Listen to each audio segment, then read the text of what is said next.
समई, निरंजन, पंथी, लामण दिवा अशा विविध प्रकारच्या पारंपरिक दिव्यांचे पूजन बुधवार पेठेतील श्रीमती लक्ष्मीबाई दगडूशेठ हलवाई दत्त मंदिरात करण्यात आले। दीप अमावस्येनिमित्त मंदिरात फुलांचे लामण दिवे आणि दीपज्योती नमस्तुते अशी साकारण्यात आलेली आरास पाहण्याकरता भाविकांनी अलोट गर्दी केली होती। श्रीमती लक्ष्मीबाई दगडूशेठ हलवाई दत्त मंदिर ट्रस्टच्या वतीने दीप अमावस्येनिमित्त दीपपूजन कार्यक्रमाचे आयोजन करण्यात आले होते। यावेळी पुणे जिल्हा विधी सेवा प्राधिकरणाच्या सचिव सोनल पाटील यांच्या हस्ते पूजन व दीप प्रज्वलन करण्यात आले। या प्रसंगी ट्रस्टचे वतीने अध्यक्ष ॲडव्होकेट शिवराज कदम जहागीरदार व कोषाध्यक्ष युवराज गाडवे यांनी त्यांचा सत्कार केला। अंधारातून प्रकाशाकडे आणि निराशेतून सकारात्मकतेकडे नेणारा दीप असतो, त्यामुळे त्याचे पूजन केले जाते।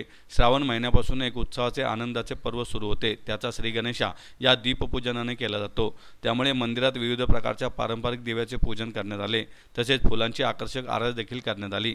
सोनल पाटील यावेळी म्हणाल्या, न्याय हक्कापासून परिस्थिती अभावी वंचित राहिलेल्या दीन, दुर्बल आणि अबलांना कायदेविषयक मार्गदर्शन व मदत देऊन त्यांचे जीवन प्रकाशमान करण्याचे कार्य विधी सेवा प्राधिकरण सातत्याने करत आहे।